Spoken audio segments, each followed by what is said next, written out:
ഈശോ മിശിഹായ്ക്ക് സ്തുതിയായിരിക്കട്ടെ. ഞാൻ മാണിപ്പറമ്പിലച്ചൻ. മരിയൻ ധ്യാനം 174 എപ്പിസോഡ്. നമ്മൾ കഴിഞ്ഞ ക്ലാസ്സുകൾ കണ്ടിട്ടുള്ളവർക്കാണ് ഇന്നത്തെ ക്ലാസ് മനസ്സിലാകുള്ളൂ. അപ്പോൾ ഇന്നത്തെ ക്ലാസ് മാത്രം കേട്ടിട്ട് ചോദ്യങ്ങൾ ചോദിക്കരുത്. മുമ്പ് പറഞ്ഞ കാര്യങ്ങളൊക്കെ കേൾക്കണം. മരിച്ചവർക്ക് വേണ്ടി പ്രാർത്ഥിക്കുന്നതിനെ കുറിച്ചാണ് നമ്മൾ പറഞ്ഞുകൊണ്ടിരിക്കുന്നത്. മരിക്കുമ്പോൾ നമുക്ക് എന്ത് സംഭവിക്കുന്നുവെന്ന് നമ്മൾ കഴിഞ്ഞ ക്ലാസ്സിൽ കണ്ടു കഴിഞ്ഞു. അപ്പോൾ എന്താണ് ശുദ്ധീകരണ അവസ്ഥ അല്ലെങ്കിൽ ശുദ്ധീകരണ സ്ഥലം എന്ന് നമ്മൾ കണ്ടു കഴിഞ്ഞു.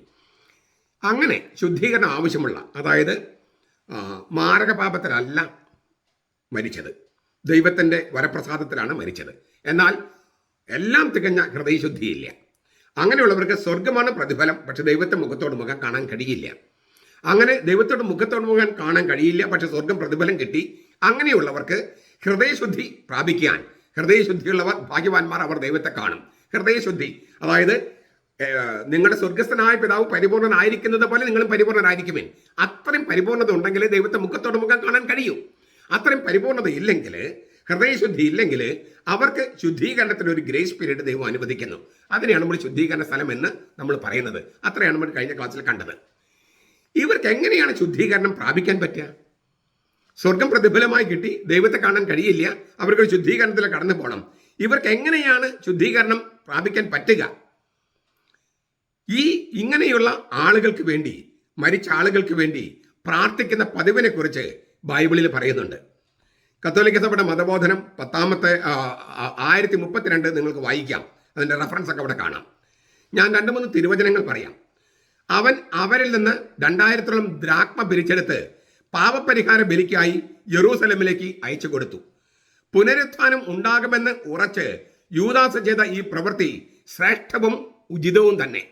2 മക്കബായർ 12:43. മരിച്ചുപോയ ആളുകൾക്ക് ശുദ്ധീകരണം ഉണ്ടാകാൻ വേണ്ടി അദ്ദേഹം കുറച്ച് പണം പിരിച്ച് യെരൂസലേമിലേക്ക് അയച്ചു കൊടുത്തു പാവപരിഹാര ബലിക്ക്.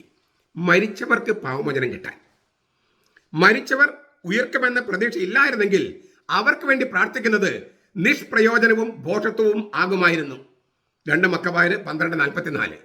മരിച്ചവർ ഉയർക്കുമെന്ന പ്രതീക്ഷ ഇല്ലായിരുന്നെങ്കിൽ അവർക്ക് വേണ്ടി പ്രാർത്ഥിക്കുന്നത്, മരിച്ചവർക്ക് വേണ്ടി പ്രാർത്ഥിക്കുന്നത് നിഷ്പ്രയോജനവും ഭോഷത്വമാകുമായിരുന്നു, ഈ പ്രതീക്ഷ ഇല്ലായിരുന്നെങ്കിൽ.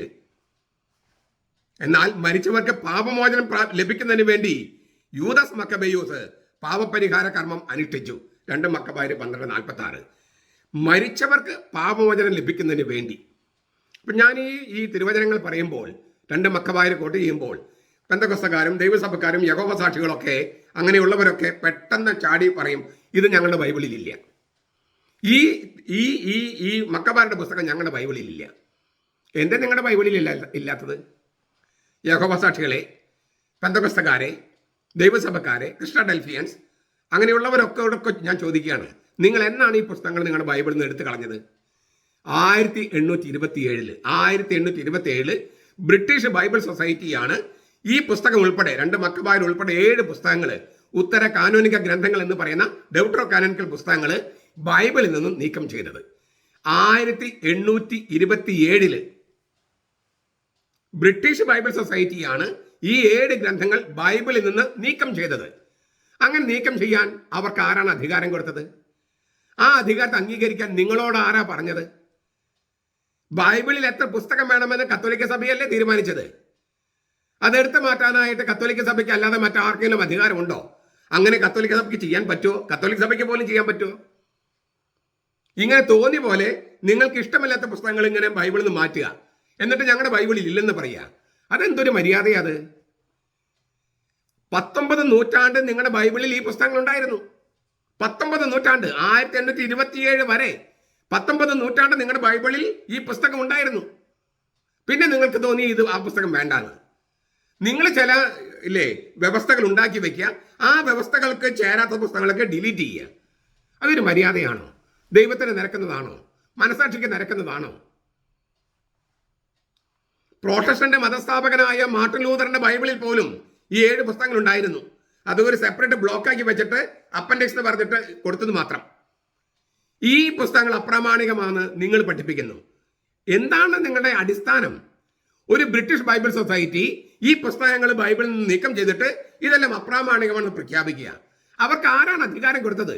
ആ അധികാരം അംഗീകരിക്കാൻ നിങ്ങൾക്ക് ആരാണ് അവകാശം നൽകിയത്? സഭയല്ലേ ബൈബിളിലെ പുസ്തകങ്ങൾ നിശ്ചയിച്ചത്? അത് എടുത്തു മാറ്റാൻ സഭയ്ക്കല്ലാതെ മറ്റാർക്കെങ്കിലും അധികാരമുണ്ടോ?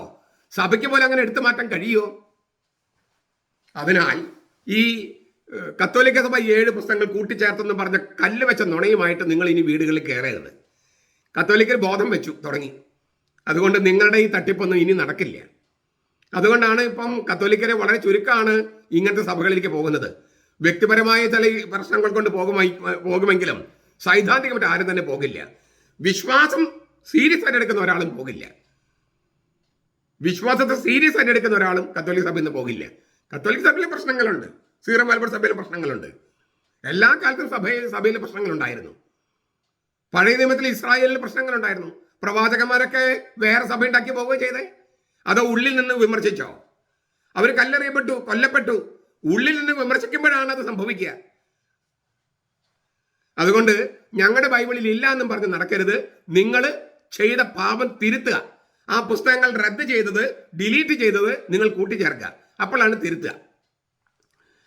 മരിച്ചവരുടെ പുനരുത്ഥാനത്തെക്കുറിച്ചുള്ള ചർച്ചയുടെ സമാപനത്തിൽ ഈശോ ഇങ്ങനെ തീർപ്പ് കൽപ്പിക്കുന്നുണ്ട്.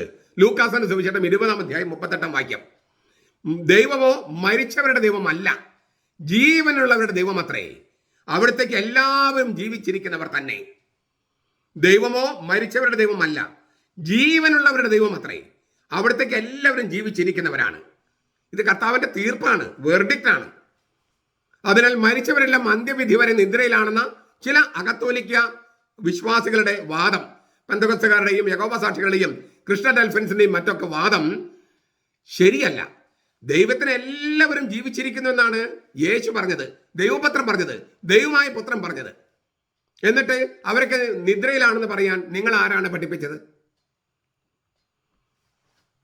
വീണ്ടും ചോദ്യം, ഈ ശുദ്ധീകരണ അവസ്ഥയിലുള്ളവരെ സഹായിക്കാൻ നമുക്ക് കഴിയുന്നത് എങ്ങനെ? വളരെ എളുപ്പത്തിൽ മനസ്സിലാകുന്ന ഒരു ഉത്തരം പറയാം. ദിവ്യകാരുണ്യത്തിലൂടെ നാം ഒരേ ഒരു കർത്താവിന് ശരീരവും രക്തവുമാണ് സ്വീകരിക്കുന്നത്, അല്ലേ?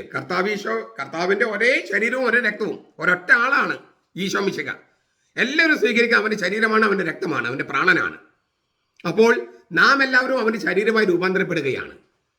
യേശു ശിരസും നാം അവന്റെ അവയവുമാണെന്ന് കൊളോസ്യ ലേഖനത്തിൽ 1:18 1 കൊരിന്തോസ് 12:13 പൗലോസ് വളരെ വ്യക്തമായിട്ട് ആവിഷ്കരിച്ചിട്ടുണ്ട്. യേശുവാണ് തല, നമ്മൾ അവന്റെ ശരീരത്തിലെ അവയവങ്ങൾ. ശരീരത്തിൽ ഒരു അവയവത്തിന്റെ ഗുണം മറ്റവയവങ്ങൾക്ക് കിട്ടില്ലേ? അപ്പൊ യേശുവിന്റെ ഈ ആധ്യാത്മിക ശരീരമായ സഭയിലെ അംഗങ്ങൾക്ക് നമ്മുടെ പ്രാർത്ഥനകൾ നമ്മിൽ നിന്ന് മരിച്ചുപോയവർക്ക് ശുദ്ധീകരണത്തിന് കാരണമാകും. നമ്മൾ പുണ്യവാന്മാരുടെ ഐക്യം എന്ന് പറയുന്നത് വാസ്തവത്തിൽ പുണ്യവസ്തുക്കളുടെ ഐക്യം എന്നാണ്. പുണ്യവസ്തു എന്ന് പറയുന്നത് കുർബാനയാണ്. കുർബാന എന്ന പുണ്യവസ്തു സ്വീകരിക്കുന്നവരെല്ലാവരും പുണ്യവാന്മാരുടെ ഐക്യത്തിൽ, വിശുദ്ധന്മാരുടെ ഐക്യമായിട്ട് മാറുകയാണ്. ആ ഐക്യത്തിലുള്ളവര് നമ്മൾ സഭ പഠിപ്പിക്കുന്നത് വളരെ പണ്ട് പഠിപ്പിച്ചിരുന്ന ആ വാക്കുകൾ, വളരെ പണ്ട് മുതൽ പഠിപ്പിക്കുന്ന ആ വാക്കുകൾ വളരെ നല്ല നല്ല ടെർമിനോളജിയാണ്. വിജയസഭ, സമരസഭ, സഹനസഭ. ഈ 3 സഭയിൽപ്പെട്ടവർക്ക്, സ്വർഗത്തിലുള്ളവർക്കും ഭൂമിയിലുള്ളവർക്കും പിന്നെ ഈ ശുദ്ധീകരണ അവസ്ഥയിലുള്ളവർക്കും എല്ലാവരും ഒരൊറ്റ സഭയുടെ ഭാഗമാണ്, ഒരൊറ്റ ശരീരത്തിലെ അവയവങ്ങളാണ്.